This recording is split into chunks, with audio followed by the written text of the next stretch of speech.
Hola amigos de Cine Net. Estamos aquí con Diego Enrique Osorno, director de Vaquero de Mediodía, un documental mexicano que se convierte en un thriller sin resolver a la fecha. Diego, gracias por esta entrevista.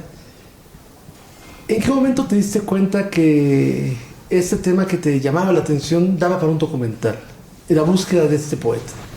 Fíjate que yo empecé, como empiezo los proyectos siempre, como muy impulsivamente, instintivamente,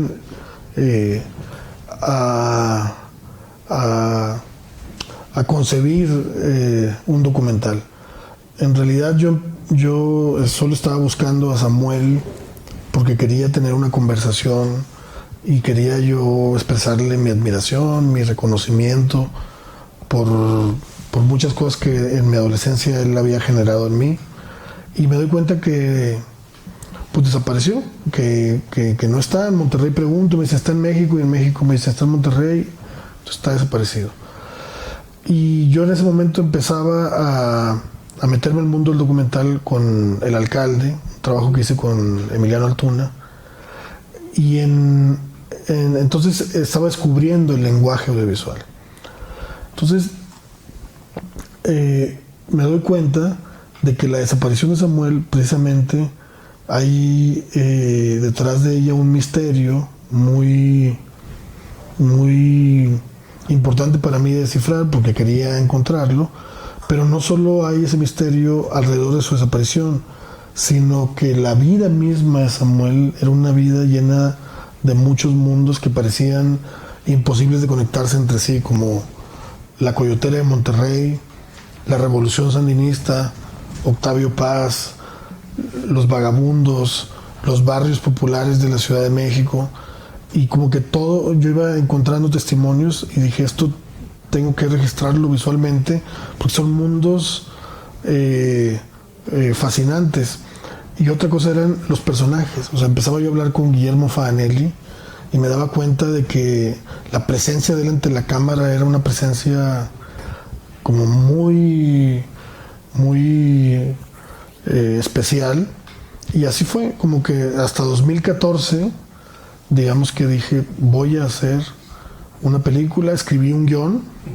Yo, pues como vengo de la escritura, soy más de letras, escribí un guión así detalladísimo y empecé a reunir a un equipo de colaboradores excepcionales que se volvieron mis compañeros detectives. O sea, todo el crew trabajó con un espíritu detectivesco esta película. Cuando estabas haciendo ese trabajo, ¿pensabas que ibas a descubrirle toda una nueva generación de mexicanos la figura de Samuel? Es como un poeta maldito del que casi no se habla, del que casi no hay registro realmente. Están los libros, pero son como libros para muy conocedores. Y con tu comentario estás poniéndolo en el centro de la atención de toda una nueva generación. ¿Pensabas que iba a pasar esto? No, sinceramente, yo al principio creía, como yo estaba muy familiarizado con la obra de Samuel. Yo al principio creía que que era un poeta reconocido, y sobre todo pues porque había sido discípulo de Octavio Paz, ¿no? O sea, no cualquier poeta tenía esa bendición, y Samuel la tuvo. Entonces yo me hacía esa idea, pero descubrí como parte de la investigación que Samuel tenía muchos enemigos en el mundo literario, enemigos muy poderosos que lo habían de alguna forma borrado de este mundo literario, en venganza, en ajustes de cuentas muy mezquinos, y aprovechando que él ya no estaba. Y entonces lo habían sacado de antologías, de diccionarios de escritores. Entonces ahí fue donde se empezó a generar en mí ese sentimiento de, bueno, ojalá que esta película al final estimule a los espectadores a que lean la poesía de Samuel, o que lean la poesía, porque también estamos en un momento de la humanidad, y en particular aquí en México, en el que un narco es más admirado por los jóvenes que un poeta, ¿no? Y eso es una aberración, sin duda. Entonces, si alguien después de ver la película se interesa en la poesía de Samuel, yo voy a estar muy feliz. O si se interesa en la poesía, también. Y creo que es algo pertinente, es algo que para mí, en cierta forma, me terminó por motivar a concluir esta película, porque tú sabes que luego hay muchas películas que nunca acaban, nunca se concluyen. Y esa temeridad de decir, vamos a poner el tema de la poesía sobre la mesa en un momento en el que estamos con la corrupción y el narco, fue lo que me hizo acabar la película. Qué bueno que tú has el tema de la poesía, porque en lo particular una de las cosas que a mí más me llama la atención de este documental es la forma en que presentas la poesía de Samuel. Nunca es la misma forma, siempre son maneras diferentes de presentar los textos. ¿Qué determinó que cada texto tuviera su propia identidad? ¿Cómo lo determinaste? El poema callejero, el poema La Musa, todos tienen un estilo y tienen un sentido, como la misma poesía, diferente. Pero ¿cómo tú decidiste que esa era la manera de presentarlo en pantalla, que en realidad es bastante impactante e importante para la historia? Bueno, en primer lugar, la búsqueda de reflejar la poesía de Samuel en la película tenía que ver con el tratamiento fotográfico, ¿no? María Seco, la directora de fotografía, y yo conversábamos mucho de la obra de Samuel, la leíamos, la discutíamos, y entonces así María fue armando pues una mirada que genera la experiencia de la poesía de Samuel en una primera instancia. Ya después, en las entrevistas, en el trabajo con los testimonios, lo que yo buscaba era generar, todos los entrevistados leían poemas de Samuel y en todas las entrevistas yo buscaba generar esa cierta intimidad y encontrar algunos hallazgos que permitían después llevar el testimonio a la poesía de Samuel. Y el tercer momento fue la edición, donde Pedro García me ayudaba precisamente a hacer estas analogías, ¿no?, entre lo que decía el poema de Samuel y lo que estábamos viendo. Y bueno, más bien finalmente también Esteban Azuela, que es el que me ayuda con la animación, ya nos presentó como estos textos. Yo al principio, en el guión que escribí, no estaba interesado en presentar el texto porque me parecía que podía ser redundante, que puede ser como la poesía visual, la poesía musical y luego el texto, o sea, puede ser demasiado para el espectador. Sin embargo, como ves, el docu tiene un ritmo muy vertiginoso, muy delirante, sentí que me podía dar el lujo de ese cierto barroquismo y agregar los textos de Samuel. Y ahora que lo veo, estoy muy feliz. O sea, tuve algunas dudas, pero ahora lo veo y la gente, justo como tú lo dices, siente esa conexión con la poesía de Samuel, gracias también a los textos animados que se incluyeron al final, en la post. Haciendo el trabajo, ¿hubo alguien que te faltara entrevistar, alguien que tú dijeras, es importante el testimonio y se negara a darlo por algún motivo? Sí hay algunos enemigos de Samuel que yo busqué para tratar de pedirles que rindieran cuentas, enemigos poderosos en el mundo literario, y no quisieron, ¿no? Rehuyeron de la posibilidad de hablar sobre el valor de la poesía de Samuel Loyola. Y bueno, así se hacen también las historias. Uno pues trata de incluir todos los testimonios posibles y hay algunos que no se logran. En este caso, pues uno de ellos es el de Christopher Domínguez, un crítico literario muy poderoso, ¿no?, que tiene una silla en el Colegio Nacional y no sé cuántos miles de pesos cobra por mes y tal, y que fue amigo de Samuel en la juventud.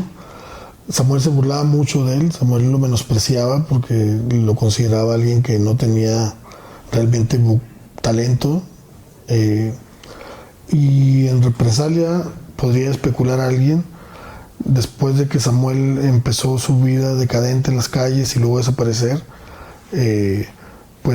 su obra fue borrada por críticos como él, de antologías, de diccionarios y demás y tal. Pero bueno, vamos a ver, yo espero, como decíamos hace rato, que la gente se acerque a la obra de Samuel y la valore sin ningún tipo de sesgo, ¿no? Ningún sesgo. A mí no me interesa tampoco ser un publicista de la obra de Samuel, pero tampoco considero válido que por una rencilla personal, por una mezquindad, se borre la obra de un poeta que, más allá de lo que yo puedo decir, tiene el reconocimiento de muchos otros poetas fuera de México principalmente. El documental, aparte de esa cuestión de presentar al poeta, que la gente lo conozca, su etapa grandiosa, principios de la esquizofrenia en la calle y todo esto, juega mucho como un thriller, como una película que, vamos, si no fuera un documental diríamos es una ficción perfecta también, ¿no? ¿Cuál era la reacción de la gente de la calle cuando te acercabas a ellos, preguntándoles por el poeta, por alguien así? Porque vemos sus reacciones en el documental, pero puedo imaginar que eran ahora hasta más viscerales o más impactantes fuera de cámaras. Sí, bueno, justo es un thriller que me obligó a tomar un curso de detective. Yo estoy por graduarme de detective, me va a llegar mi licencia, o sea, imagínate ese grado de thriller, porque sí creo yo que la búsqueda de Samuel requiere pues conocimientos que yo no tenía antes como reportero. Y efectivamente, algo que me impresionó mucho, está más o menos reflejado en el documental, es como en el mundo de los bajos fondos, en las calles, hay muchos desaparecidos que nadie quiere encontrar. O sea, muchos de esos vagabundos que están ahí son personas que se dieron de baja de algún contexto familiar. Se menciona, la película empieza con un testimonio de un vagabundo que cuenta eso. Dice, yo estuve desaparecido de mi familia 8 años, ¿no? Y si luego regresé y ya no le gustó y volvió a desaparecer. Entonces, para mí, precisamente, un aprendizaje de este documental fue ese, como el de ver que los vagabundos son personas que se desaparecieron de algún contexto familiar, cercano, y que quizá alguien los está buscando. Yo, cada vez que veo ahora vagabundos, pues trato de tener alguna conversación con ellos y trato de ver si hay alguna forma de apoyar, y en el fondo también quiero escudriñar si no desearían que yo les ayudara a regresar con su contexto familiar a incorporarse. Pero muchos de ellos no quieren eso. Ya para finalizar, yo puedo apostar que tienes tu teoría de lo que pasó con Samuel. ¿Te gustaría que alguna vez pudieras comprobar tu teoría? ¿O que quedara esto como un misterio más del México bárbaro y oscuro que tenemos? Yo creo que esa teoría se me presenta a veces como una realidad inminente. Yo sé lo que pasa con Samuel, pero no lo puedo terminar de asir. Lo más cerca que he estado de asir, esa realidad que yo creo saber en torno a Samuel, está ahí en el documental, ¿no? En ese final abierto. Justo. Diego, muchísimas gracias por la entrevista y mucho éxito con este trabajo y los que vienen. Gracias, qué amable, hijo.